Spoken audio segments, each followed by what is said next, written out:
Hi, welcome back to Wikipedia. In this episode, we're going to recap the movie Drag Me to Hell. This episode is going to be a little creepy, but as usual, please relax and enjoy the spoiler ride.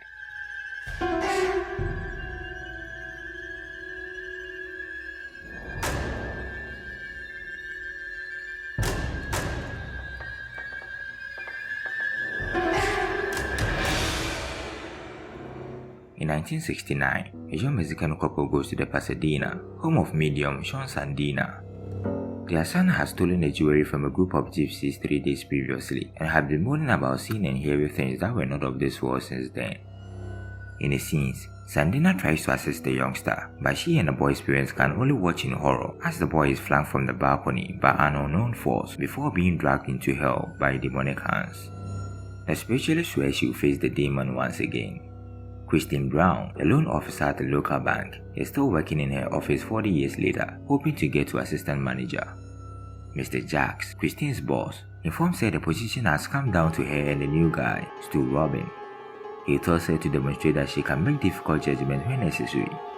Christine pays a visit to her boyfriend, Professor Clay Dalton, at his office during her lunch break. Christine hands Dalton a rare coin she discovered in circulation at the office.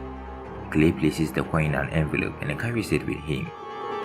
When Christine leaves, Clay's mother calls and tries to match Clay with a female she thinks is a better match for him than Christine.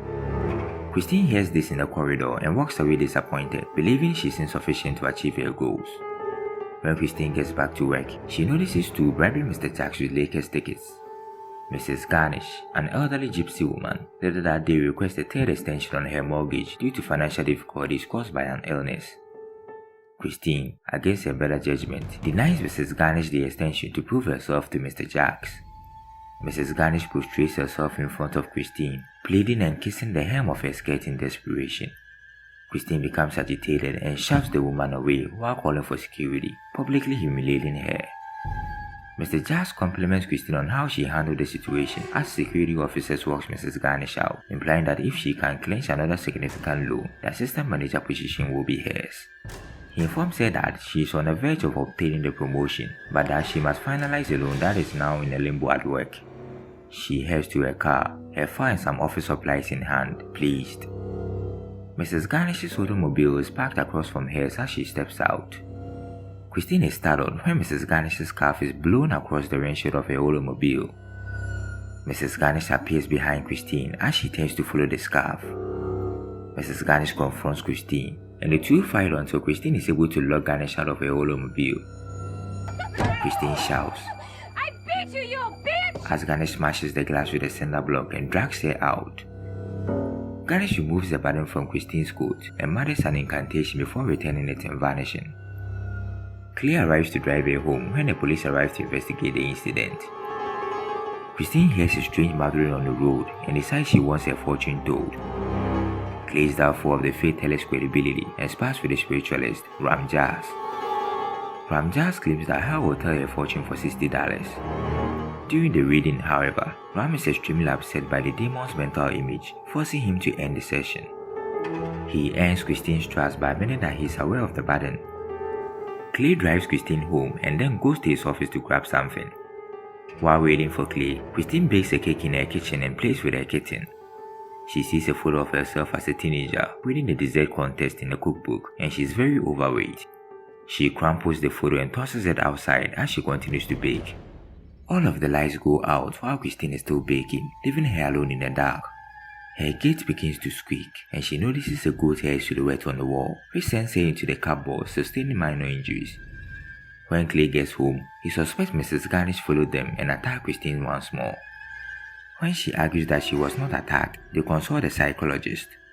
Christine calms down after a quick visit from the psychologist, who asks that victims of assault frequently relive their earlier trauma, and they retire to bed. She experiences a terrible dream in which she is attacked by a Garnish and a fly. Clay is startled as she wakes up screaming. Christine dismisses her dream and returns to work. Christine is approached at work by Stu, who wants to learn about the branch's lending requirements. She has a flashback to Garnish's visit as she begins to explain. Mr. Jacks comes over to comfort her, but Christine has a bloody nose which evolves into a hemorrhage, drenching Mr. Jacks. Christine exits from the bank, leaving everyone in a state of confusion. Stu grabs the file for the major loan Christine is working on when no one is looking. Christine visits Ganesh's granddaughter's home, having obtained the address from Ganesh's files. Christine claims she wants to make things right, but the granddaughter refuses to let her in. The granddaughter welcomes her in and directs her to the left down the hall.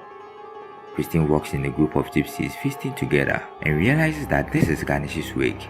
Christine collides with the body, which rolls about and splatters embalming fluid all over her face. Christine, according to Ganesh's granddaughter, deserves what she gets. Christine returns to Ram for assistance. Ram informs her that the demon pursuing her is known as the Lamia. He informs her that Ganesh gets the burden off Christine's coat and that the Lamia will arrive in 3 days to steal the soul of the burden's owner. He believes that offering a sacrifice to the Lamia will persuade the demon not to take her soul. He hands her a book on animal sacrifices, but Christine informs him that she will not perform the ritual. When the Lamia comes for you, you'll be astonished at what you'll be willing to do, he says. Christine returns home and is pursued by the Lamia's shadow. It chases Christine down and throws her about the room, slamming her against a couple walls before dumping her in her dresser. Christine panics, grabbing a kitchen knife and yelling for her kitten. When Clay comes, Christine is burying her dead kitten. Christine blows off Clay's question about the blood on her arm and assures him everything is great now. They head to Clay's parents' house for dinner. Christine presents them with a harvest cake that she learned to bake while growing up on a farm. Clay's mother belittles her until Christine demonstrates that she is intelligent, capable and brutally honest about her history. She explains that she doesn't speak to her mother since following her father's death. She became an alcoholic who refuses to see anyone. Clay's mother is impressed because her father was an alcoholic as well, but she never told anyone. Christine notices an eyeball in her cake as the rest of the group enjoys it. She stabs it, it bleeds, and she puts on a show by putting a piece of cake in her mouth, but she coughs up the fly in her dream.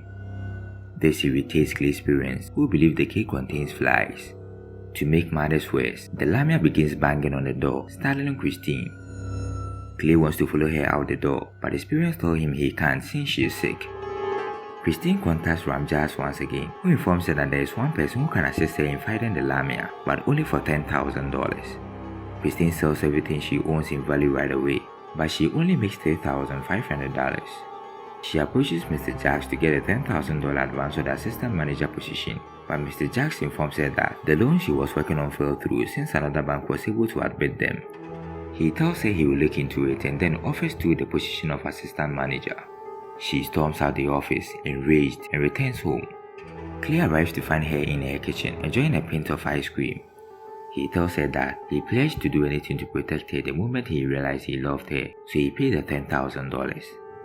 Christine enters Sean Sandina's house alone after Clay drives her there. Sean intends to have a scene in an attempt to bring the spirit into the physical realm and kill it. Sean's aide enters the room with the goat in order to force the Lamia into it. They perform an incantation to call it, but they only get a group of lost souls. Before Sean realizes the Lamia is approaching, she banishes them. Sean is possessed by the Lamia, who speaks to the group and informs them that it will transport Christine to hell and feast on her soul. Christine snatches Sean's hand and slams it against the goat. The Lamia becomes enraged and begins to shout.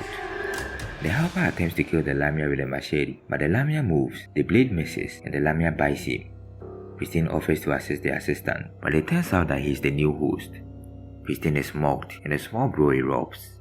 Sean is in a trance after Ram is struck unconscious by a chair. It conjures up flames and dances across the table. It informs Christine it doesn't want her cat and pulls it from its mouth, throwing it at her. He says he's looking forward to dining on her porker soul. Sean awakens from her trance and performs a powerful incantation to drive the Lamia out of the scenes. She collapses and dies almost instantly. Christine thinks this is a great irony because Sean waited 40 years for a rematch with the Lamia and defeated it on her last night alive, but Ram interrupts. He informs her that the Lamia hasn't been exiled and that Sean's death demonstrates that nothing can stop the Lamia. Ram informs her that the Lamia is pursuing the owner of the burden and that her only option is to give it up. He pulls out an envelope and places the burden inside.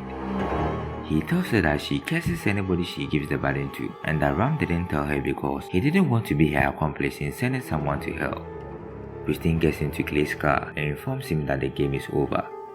They almost hit an old man who Christine recognizes as Ganesh, who tells Christine that she is going to hell. Clayton's bag opens, spilling his papers on Christine's envelope when she drops the envelope with the button. Christine panics when she can't find it, then she snatches the circular-shaped package inside. Clay leaves her at home and instructs her to meet him at the train station so that they can travel to his parents' cabin. She goes to an online dinner and consumes a copious amount of caffeine while debating on who to give the burden to. She contacts Stu and requests that he meet her, else she would inform Mr. Jacks that Stu sent a loan document to the other bank. He approaches her and asks her not to inform Mr. Jacks. She considers giving him the burden but decides not to. Christine inquires from Ram about the test object's transferability to the afterlife. While gypsies make good luck wishes on the dead, official offerings can be given, according to Ram. Yes, he responds. Christine finds Garnish in the graveyard and digs her up. She takes the envelope and shoves it down Garnish's throat, making a formal offering. Christine nearly drowns when rain fills the grave with mud, but she survives. Christine joins Clay at Los Angeles Union Station the next morning with the intention of spending a peaceful weekend in Santa Barbara. She walks up to Clay, dressed in a lovely new coat. Clay is inspecting his friend box on the platform, mentally preparing for a proposal. He notices Christine's new coat and inquires about her previous one, but before she can clarify, Clay says it's unfortunate and hands her the envelope containing the burden. She had unintentionally picked up the identical one in his car the night before, which held the rare coin she had given to Clay. Christine, terrified, panics and walks backwards from Clay, tripping on the train tracks. As the train approaches, Clay begins crying for help and the ground begins to break around her. As Clay watches, demonic arms pull Christine down and she is mercilessly taken to hell, pleading for rescue. Clay can only watch as his girlfriend vanishes beneath the stone track and the train rumbles through. He gives a fleeting glimpse at the burden he is still holding in his fingers before returning his gaze to the awful image he has just experienced. The end. This was one creepy ride of a recap ride. Hope you enjoyed it. Kindly help this channel out by subscribing below. Don't forget to also like this video and leave your comments and recommendations in the comment section. See you in the next video. Thanks for watching.